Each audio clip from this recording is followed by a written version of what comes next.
Assalamualaikum warahmatullahi wabarakatuh. Laqad ja'akum rasulun min anfusikum azizun 'alaihi ma anittum harisun 'alaikum fil mu'minina raufur rahim. Wa in tawallaw faqul hasbiya la ilaha illa alaihi tawakkaltu wa huwa rabbul arsyil azim. Innallaha wal malaikatahu yusholluna 'alan nabi ya ayyuhallazina amanu shallu 'alaihi wa sallimu taslima. Allahumma shalli wa sallim wa barik alaihi wal alim.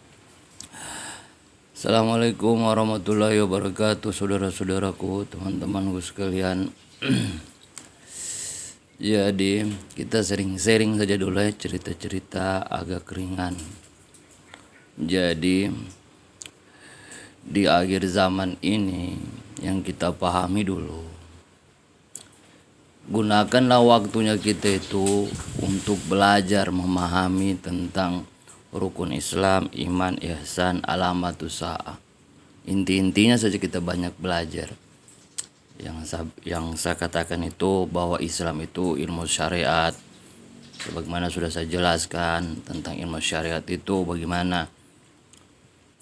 Kemudian ilmu iman itu ilmu hati, ya. Kebersihan hati, ilmu tauhid. Ilmu kebersihan hati itu dibersihkan supaya imannya kita bagus. Karena penyakit dalam keimanan itu adalah ketika hatinya kita kotor. Banyak penyakit-penyakit hati itu yang dikeluarkan dalam penyakit-penyakit hati. Makanya diberikan dia pemahaman tentang adanya keikhlasan, tawadu, dan mutmainnah, nikmat dalam beribadah. Yang ketiga, terus rukun iman tadi ini, maksiat hati itu, karena intinya kan dalam keimanan ini kan pembersihan hati.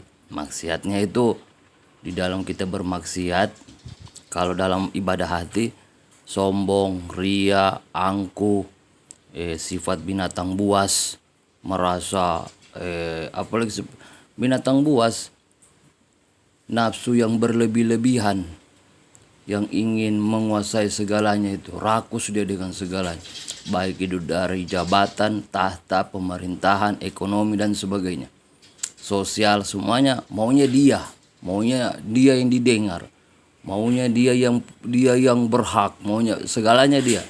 Kemudian nafsu, sifat syaitan ini sifat yang dia itu terlelap dalam kemaksiatan. Syahwat itu nikmat dia dengan maksiat itu. Dia nikmati itu maksiat itu. Dia nikmati seakan-akan maksiat itu bagian dari kehidupan dirinya. Nah itu. Sampai dia itu maksiat dalam harta, tahta, jabatan, dan juga pemerintahan, pokoknya segalanya itu. Dia nikmat dengan sudah melakukan perbuatan dosa. Dosa tadi itu dia lakukan, kemudian dia memiliki jiwa yang ingin didengar, artinya dia segalanya di situ. Itu sifat binatang buas. Kemudian dia nikmati segala kepemimpinan dosanya tadi itu. Itu syahwat. Itu namanya nafsu, itu namanya syaitan. Dia berasik-asik di dalam kenikmatan dosa. Itu yang perlu dihilangkan sehingga hati ini terisi, disuruh bercahaya hati. Nah, makanya supaya hati bercahaya diperlukan keikhlasan, kemudian tawadu, dibutuhkan mutmainnah dan sebagainya dalam perkara kebaikan-kebaikan untuk hati. Kemudian ihsan itu adalah kita itu meraih puncak kenikmatan di dalam kita beribadah. Yang sesungguhnya kita mengetahui makna dan hikmah dalam beribadah. Tujuannya apa? Sehingga kita menimbulkan suatu kenikmatan, suatu mahabbah, suatu kecintaan dengan memahami segala penciptaan Allah. Jadi di ihsan ini dia punya ibadah itu bagaimana kau memahami Bukan hanya untuk dirimu sendiri yang kau pahami. Kalau di ibadah iman kan untuk dirimu sendiri. Toh, supaya kau punya tauhid, supaya kau punya pegangan, supaya kau itu punya kepribadian dan punya prinsip. Itu di rukun iman. Dan kalau di rukun ihsan, kau melihat lebih jangkauan luas lagi. Bagaimana ilmu pengetahuannya Allah menciptakan alam semesta ini. Dengan keilmuan yang Allah berikan di dalamnya. Dengan segala yang diciptakan Allah itu memiliki ilmu pengetahuan. Kemudian kekuasaan. Kemudian kebesaran Allah. Itu yang kita lihat. Dan juga asal kejadian alam semesta. Alam semesta diciptakan dari apa? Manusia diciptakan dari apa? Malaikat diciptakan dari apa? Langit dan bumi diciptakan dari apa? Nah itu bagian dari rukun ihsan. Itu semua sudah saya jelaskan itu. Sudah saya jelaskan dan kita sudah berbagi. Tinggal teman-teman bisa melihat ulang di pembahasan-pembahasan yang ada yang kemarin itu. Nah, bisa teman-teman dengar di situ. Kemudian masuk di alamatus sa'ah. Alamatus sa'ah ini tentang ketetapan-ketetapan yang Allah tetapkan sudah di dalam Al-Quran. Jadi kalau dikatakan ini alamatus sa'ah ini sebenarnya itu ilmu dalam isi Al-Quran juga sudah itu. Bagaimana lembaran Al-Quran terbuka, nah itu alamatus sa'ah ada di dalamnya. Karena dia menceritakan tentang bab fenomena-fenomena yang terjadi dari zamannya Nabi Adam sampai hari kiamat. Itu kejadian-kejadian rentetan hari kiamat di dalamnya itu. Isi dalam Al-Quran itu saudara. Jadi segala yang ada di alamatus sa'ah ini sama saja kita itu mengaji, membaca Al-Quran ulang. Karena setiap rujukan, setiap kita melihat zaman yang terjadi, yang kita lihat itu pertama buka Al-Quran. Apa tanda-tandanya, apalagi namanya, apa tanda-tanda yang Allah berikan di dalam zaman-zaman kenabian. Bagaimana sifat-sifat orang-orang yang terdahulu, Bani Israel, kaumnya Nabi Nuh, kaumnya Nabi Hud, kaumnya Nabi Soleh, kaumnya Nabi Sulaiman. Itu kembali lagi di Al-Quran itu. Apa hukuman yang Allah berikan, apa peristiwa, apa perjanjian mereka kepada Allah di dalamnya. Itu kembali lagi kita dalam Al-Quran. Kemudian sifat-sifat mereka itu seperti apa? Ashabul bai'at, ya ashabul jannah, golongan kanan, ashabul nar, golongan kiri, ada semua. Ashabul kafi, ada ashabul kafi. Jadi ada ashabul yang disebutkan dalam Al-Quran itu banyak. Golongan-golongan orang yang selamat, golongan-golongan orang yang pembangkang, golongan-golongan orang yang menantang agamanya Allah. Nah, itu apa semua? Itu ada semua kaitannya dengan manusia-manusia yang ada di akhir zaman ini. Ada semua itu di ashabul dalam Al-Quran itu. Itu yang perlu. Jadi inti dari ini alamatus sa'ah ini mengembalikan fitrah manusia itu untuk kembali kepada Al-Quran dan sunnahnya Nabi Muhammad, yaitu hadis-hadis Nabi. Petunjuknya itu tidak bisa kau dapat yang lain. Kalau kau tidak pakai ucapannya Nabi Muhammad melihat ini zaman dan melihat Al-Quran, tidak bisa. Dan tafsiran orang-orang soleh yang terdahulu, para aulia, orang yang memiliki cahaya ilmu di dalamnya. Karena yang berperan di dalam penglihatan ini yaitu alam yang dimana kau itu sudah memahami masalah ihsan. Itu disuruh melihat dengan mata batin, kau melihat semua ini. Itu makanya kaitannya Islam, iman, ihsan ini ada hubungannya dengan alamatus sa'ah. Semua berhubungan. Tidak bisa dipisah-pisahkan. Sebagaimana kepala, tangan, badan, dan kaki.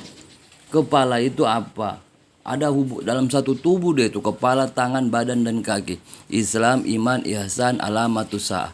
Semua berkaitan saudara. Subhanallah. Jadi kita ini sudah masuk di era-era di mana kita ini harusnya sudah lebih dalam mempelajari ilmu agama. Makanya kita banyak berbagi dalam ilmu pengetahuan alamatus sa'ah.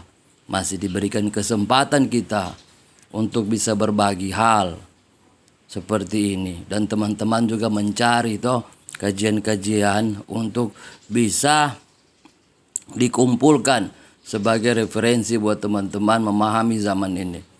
Karena ada waktunya nanti sudah tidak bisa hal-hal ini dikerjakan sudah. Sudah tidak bisa lagi kita itu mau mencari informasi, mau mencari tahu, mau mencari pengetahuan seperti bagaimana nanti selanjutnya, bagaimana ini kenapa sampai begini, tidak bisa lagi. Kenapa? Karena di era kebangkitan Imam Al-Mahdi ini era di mana itu kekacauan yang merata di seluruh alam. Dampaknya itu sampai yang jauh pun kena dengan peristiwa terjadinya malhamah toh. Malhamah itu peperangan yang sudah dikisahkan para nabi, dikisahkan Rasulullah. Bagaimana nanti perang di Timur Tengah dan perang di benua Eropa. Perang di benua Eropa itu merebutkan tentang emas Efrat. Kemudian perang di Timur Tengah itu tentang perebutan kekuasaan. Artinya pemimpin yang akan diangkat nanti untuk jadi sosok yang memimpin umat Rasulullah. Maka nanti di situ adanya Imam Mahdi yang muncul nanti. Sehingga pada waktu itu Imam Mahdi lagi dikejar, diburu untuk dibunuh agar zuriat Nabi Muhammad ini tidak jadi pemimpin di akhir zaman. Tapi semua kan Allah sudah atur. Semua kan kehendak Allah. Allah sudah atur. Akan terpimpin, kata Rasulullah. Rasulullah ini wahyu ucapannya. Ucapan itu kalamullah. Maka akan tetap berdiri Imam Mahdi di akhir zaman sebagaimana yang dijanjikan oleh Rasulullah. Terjadi peperangan di Timur Tengah kepemimpinan. Terjadi peperangan di Eropa, perebutan Sungai Efrat. Dua peperangan ini berlangsung dalam waktu yang sama. Seperti itu. Sehingga nanti ketika peperangan di Sungai Efrat, maka pembebasan, kemerdekaan untuk Palestina akan terjadi. Dan keluarnya Panji Hitam yang membebaskan Palestina dan yang mencari Imam Al-Mahdi. Jadi semuanya sudah nampak saudara-saudaraku. Ini kejadian sudah nampak. Hikmah dari kita mengetahui hal itu, masih ada waktu yang Allah berikan untuk kita masih bisa belajar, bisa mencari referensi, bisa mengetahui semuanya, kemudian memperbaiki apa yang belum kita ketahui dalam perkara ibadah, iman dan tafsir dalam perkataan Nabi Muhammad SAW. Jadi itu saja yang bisa saya berikan gambaran supaya teman-teman ini bisa memahami, supaya kita ini bisa paham bahwa zaman ini selalu bergerak. Setiap zaman itu bergerak mengikuti waktu, dan waktu yang ditentukan oleh Allah itu menuju hal ke hari kiamat. Semua mengarah ke sana saudara. Ini waktu yang berjalan ini menuju hari kiamat. Sebagaimana yang ditentukan Allah. Karena ada kehidupan setelah dunia adalah kehidupan akhirat. Subhanallah wa bihamdi, subhanallahil azim wa bihamdi, asyhadu an la ilaha illa anta wa astaghfiruka wa atubu ilaik. Assalamualaikum warahmatullahi wabarakatuh.